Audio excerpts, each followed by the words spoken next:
इस अनोखी कहानी की शुरुआत तब हुई जब वीरान अटलांटिक ओशन के बीचों बीच एक ब्रिटिश मर्चेंट शिप गुजर रही थी।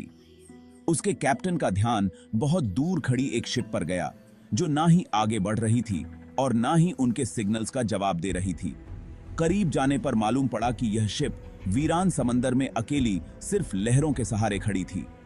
हैरत की बात तो यह थी कि शिप के अंदर क्रू का साजो सामान, खाना पना और सारा कार्गो बिल्कुल सही सलामत मौजूद था। लेकिन अगर नहीं था तो क्रू मौजूद नहीं था, जो बिना किसी निशानात के यहां से गायब हो चुका था। यह है मैरी सेलेस्ट की वह दास्तान जिसने पिछले 150 सालों से हिस्टोरियंस को परेशान कर रखा है। वह राज जिसे समंदर के अलावा कोई नहीं जानता। इस शिप को नाम अजन रखा गया था। अपने शुरुआत के कई सफरों में यह छोटे मोटे हादसों का शिकार हुई थी।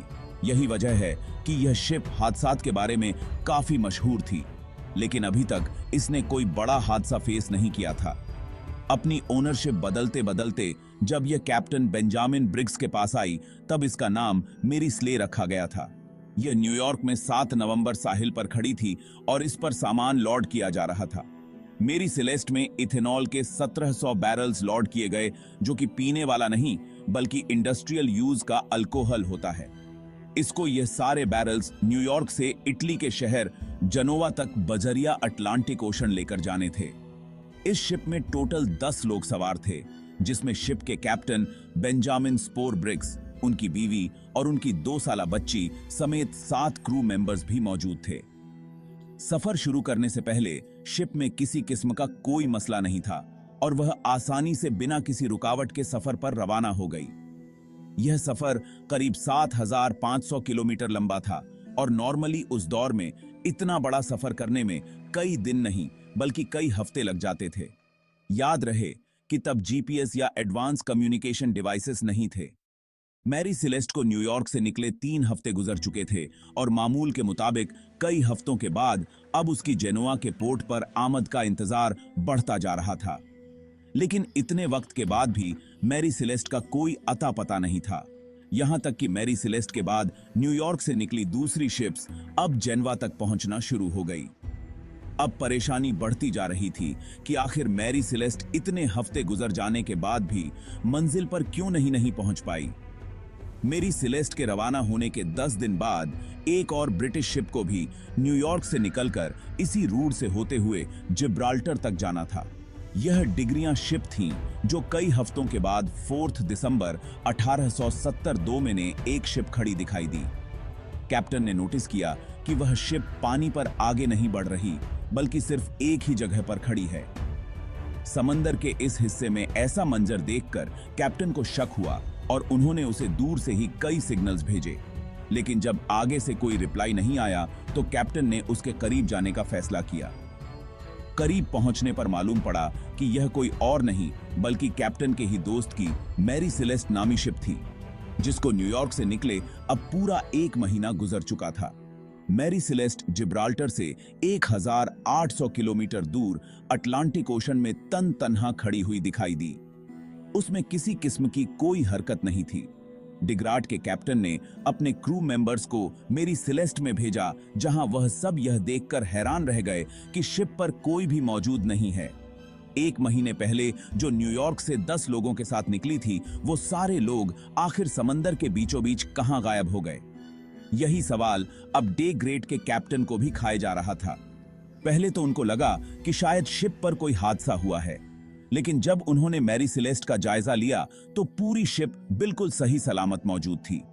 कैप्टन और उनकी फैमिली का सारा सामान और क्रू मेंबर्स के कपड़े तक भी बिल्कुल अनटच्ड हालत में मौजूद थे। न सिर्फ इतना, बल्कि जो गुड्स लेकर वो जनोवा तक जा रहे थे, वो भी बिल्कुल बकल सही सलामत पड़े थे। यहां तक कि शिप पर क्रू के लिए खाने का जो स्टॉक पड़ा था, वह भी अभी तक वैसे ही मौजूद पड़ा था। थोड़ा और जांच पड़ताल के बाद कैप्टन के रूम से एक लॉग बुक मिली। यह लॉग बुक पहले शिप कैप्टन्स अपने पास रखते थे, जिसमें शिप की मेंटेनेंस और इश्यूज के बारे में लिखा जाता था। उस लॉग बुक में मैरी सेलेस्ट के कैप्टन ने आखिरी एंट्री 25 नवंबर की सुबह 8 बजे की थी, यानी जिस दिन यह शिप इस हालत में पाई गई थी उससे भी 10 दिन पहले। इसका मतलब था कि करीब 10 दिनों से यह शिप वीरान थी। अटलांटिक ओशन में खड़ी थी डे गेटिया के कैप्टन यह सारा माजरा देख तो रहे थे, लेकिन उनको कुछ समझ नहीं आ रहा था। इतने में उनकी नजर लाइफ बोट वाले सेक्शन पर पड़ी तो वहां उनको लाइफ बोट नजर नहीं आई। इसका सिर्फ एक ही मतलब हो सकता था कि जरूर शिप पर कुछ हुआ था और सब लोग अपनी जान बचाकर लाइफ बोट में कहीं भागे हैं। कैप्टन के केबिन में नेविगेशन के इंस्ट्रूमेंट्स भी मिसिंग थे और उनके बेड के नीचे एक तलवार अपने कवर में बंद पड़ी हुई पाई गई, जो इस बात की निशानी है कि शिप पर किसी किस्म का हमला नहीं हुआ, वरना तलवार अपने कवर से बाहर होती या फिर वहां मौजूद ही नहीं होती। लॉग बुक के अलावा दूसरे तमाम डॉक्यूमेंट भी वहीं मौजूद थे। एक और चीज नोटिस की गई कि शिप का केबिन हर जगह से गीला था और कई जगहों पर 1.5-2 फुट पानी भी खड़ा था, लेकिन यह इतना नहीं था जो इस साइज की शिप को नुकसान पहुंचा सके। यहां आपको बताते चलें कि इंटरनेशनल सेल्वेज लॉ के मुताबिक अगर कोई भी किसी शिप को रेस्क्यू करेगा तो उसको शिप की वैल्यू के हिसाब से रिवॉर्ड दिया जाएगा। इसी लॉ का फायदा उठाते हुए डे ग्रेड के कैप्टन मैरी सिलेस्ट को लेकर जिब्राल्टर तक लेकर गए, जहां अथॉरिटीज ने शिप को तब तक अपने पास रखा जब तक कोर्ट की हियरिंग्स कंप्लीट नहीं हो गई। कोर्ट ने अपने तौर पर इन्वेस्टिगेशंस की, लेकिन कई हियरिंग्स के बाद भी कोई सुराग ना मिल सका। कोर्ट हियरिंग्स भी जब इस मामले को सुलझा ना सके तो लोगों ने तरह तरह की बातें बनाना शुरू कर दी। कुछ ने कहा कि आसमानी मखलूक मेरी सिलेस्ट के क्रू को ले उड़ी, तो कई ने कहा कि समंदर की कोई बला ने इन पर हमला कर दिया होगा। इन सब मनगढ़ित बातों में एक बात सच्ची थी कि मैरी सिलेस्ट जब से बनी थी उसके साथ तब से हादसात होते आ रहे हैं। एक बार यह दूसरी शिप से टकराई, लेकिन मामूली टक्कर के बावजूद भी वह शिप डूब गई। फिर मैरी सिलेस्ट को जब रिपेयर के लिए पोर्ट पर लाया गया तो रिपेयर से पहले ही पोर्ट पर खुद बखुदा तो सफर पर रवानगी से पहले ही इसके कैप्टन की अचानक तबीयत खराब हुई और वह चल बसा।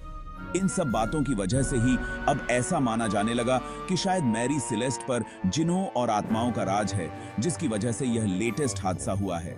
और तब से लेकर मैरी सिलेस्ट को घोस्ट शिप का टाइटल भी दिया जाने लगा।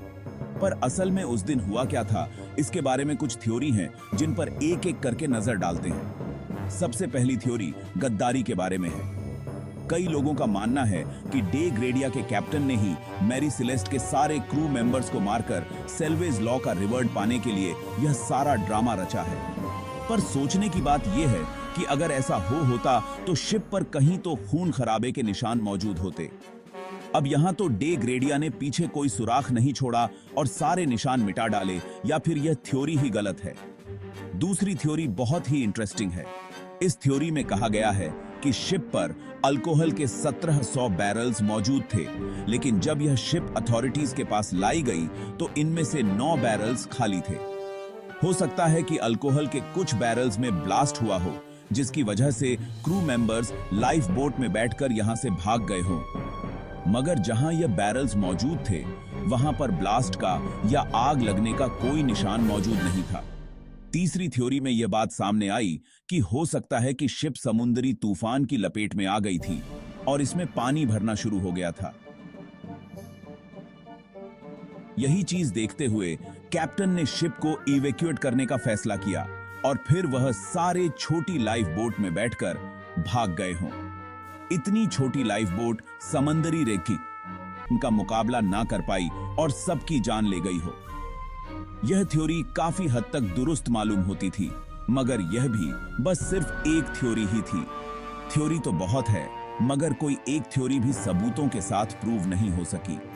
150 साल से ज्यादा का अरसा गुजर जाने के बावजूद भी इस मिस्ट्री को आज तक सुलझाया नहीं जा सका।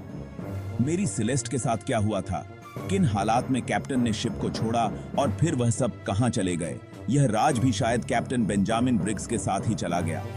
उम्मीद है कि यह वीडियो भी आप लोग भरपूर लाइक और शेयर करेंगे। आप लोगों के प्यार भरे कमेंट्स का बेहद शुक्रिया। मिलते हैं अगली शानदार वीडियो में।